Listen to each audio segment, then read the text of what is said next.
Autism గురించి ఇవాళ మాట్లాడుకుందామండి. ఆటిజం స్పెక్ట్రమ్ డిజార్డర్స్ గురించి అందరూ వినే ఉంటారు. సో, అసలు ఈ ఆటిజం అంటే ఏంటి? సో, ఆటిజం అన్నది న్యూరో డెవలప్‌మెంటల్ డిజార్డర్. అంటే నాడీ వ్యవస్థ ఎదుగుదలలో ప్రాబ్లమ్ వచ్చినప్పుడు ఈ ఆటిజం అన్నది వస్తుందండి. సో, ఆటిజం అన్నది ఏంటి అంటే, ఆటిజం ఉన్న వాళ్ళలో యూజువల్‌గా పిల్లల్లో గమనిస్తుంటాము. పిల్లల్లో మాట్లాడే విధంలో ఇబ్బంది, డిలే ఉంటుండొచ్చు. తర్వాత వాళ్ళు మిగిలిన వాళ్ళతో ఎలా ఇంటరాక్ట్ అవుతున్నారు, చుట్టుపక్కల ప్రపంచంతో ఎలా ఇంటరాక్ట్ అవుతున్నారన్నది దాంట్లో ఇబ్బందుంటుంది. సో, ఆటిజం అన్నది రేర్‌గా ఉండే కండిషన్ అంటే కాదండి. చాలామంది పిల్లల్లో గమనిస్తూ ఉంటాము. జనరల్ పాపులేషన్‌లో మనం సెన్సస్ తీసుకుంటుంటే దగ్గర దగ్గర ప్రతి 100 మంది పిల్లల్లో ఒకరికి ఆటిజం ఉండే అవకాశం ఉంటుందండి.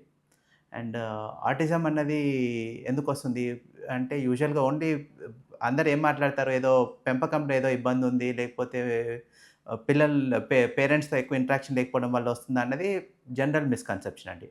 That's not the only cause అండి. ఆటిజం అనేది ప్రైమరీగా జన్యుపరమైన ప్రాబ్లమ్. జెనెటిక్ ఫ్యాక్టర్స్ ఉన్న వాళ్ళలో అంటే ఆల్రెడీ జెనెటిక్ ప్రిడిస్పోజిషన్ ఉన్న వాళ్ళలో కొన్నిసార్లు ప్రాపర్ అంటే ఇంటరాక్షన్ లేకపోతే వాళ్ళలో మాత్రమే ఆటిజం వస్తుంది. అంతేగాని ప్రతి ఒక్కరిలో ఎవరైతే సరిగ్గా చూసుకోవట్లేదు, ఆటిజం అంటే ఓన్లీ సరిగ్గా చూసుకోకపోవడం వల్ల వచ్చేది అన్న మిస్‌కన్సెప్షన్ అన్నది జనాల్లో పోవాలి.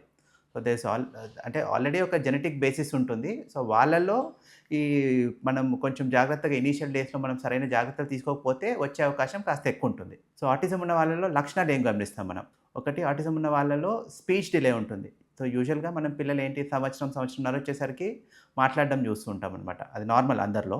బట్ స్పెసిఫికల్లీ ఆటిజం ఉన్న వాళ్ళలో ఏంటి అంటే మాట అన్నది నిదానంగా వస్తుంది. కళ్ళలో కళ్ళు పెట్టి చూడకపోవడము, యూజువల్‌గా తల కిందికేసుకొని ఉండడము, మిగిలిన పిల్లలతో కలివిడిగా ఉండకపోవడము, మొండిపట్టు ఒకటే విషయాన్ని పట్టుకొని ఉండడము, చేసిన పనే చేసుకుంటూ ఉండడం, ఇట్లాంటి లక్షణాలు సాధారణంగా గమనిస్తూ ఉంటుంటామండి. అందరూ కామన్‌గా అడిగే ప్రశ్న ఒకటుంటుందండి. ఎవరికైనా సరే ఆటిజం అన్నది పూర్తిగా నయమవుతుందా అని. సో, ఆటిజం అనేది ఒక వ్యాధి కాదండి. సో, ఏదో ఒక మందిచ్చాము, మందిస్తే వ్యాధి పూర్తిగా పోతుందా అంటే కాదండి. అంటే neuro developmental disorder. So, early intervention, behavioural therapy, speech therapy తీసుకుంటే మంచి పురోగతి ఉంటుందండి. బట్ పూర్తిగా నయం చేయొచ్చా అంటే స్ట్రెయిట్ ఫార్వర్డ్ ఒక వ్యాధి ఏదో మందిస్తే పూర్తిగా పోయేది కాదు.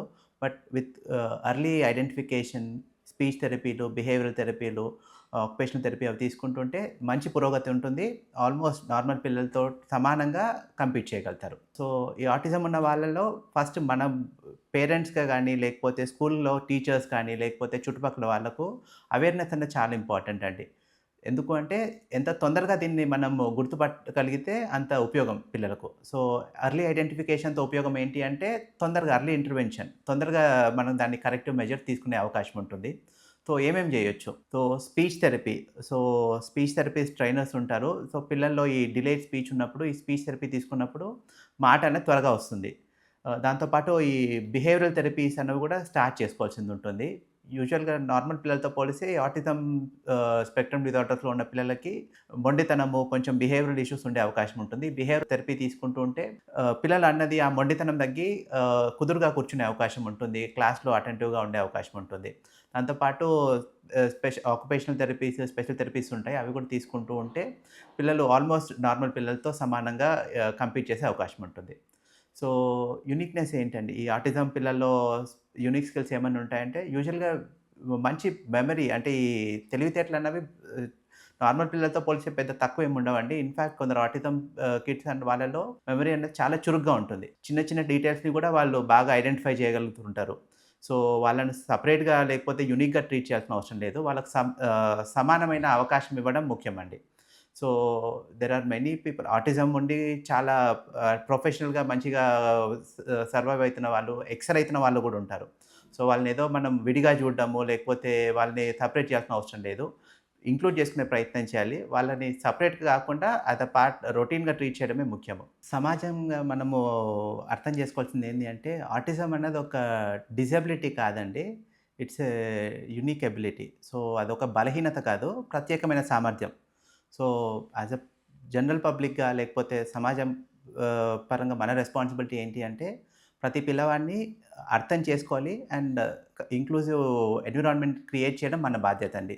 సో, దాన్ని మనము పిల్లవాళ్ళని ఈ ఆటిజం ఉన్న పిల్లల్ని మనము అర్థం చేసుకొని, వాళ్ళని కలివిడిగా అంటే వాళ్ళని ఇంక్లూడ్ చేసుకునే సొసైటీని క్రియేట్ చేయడమే మన రెస్పాన్సిబిలిటీ అండి. Thank you.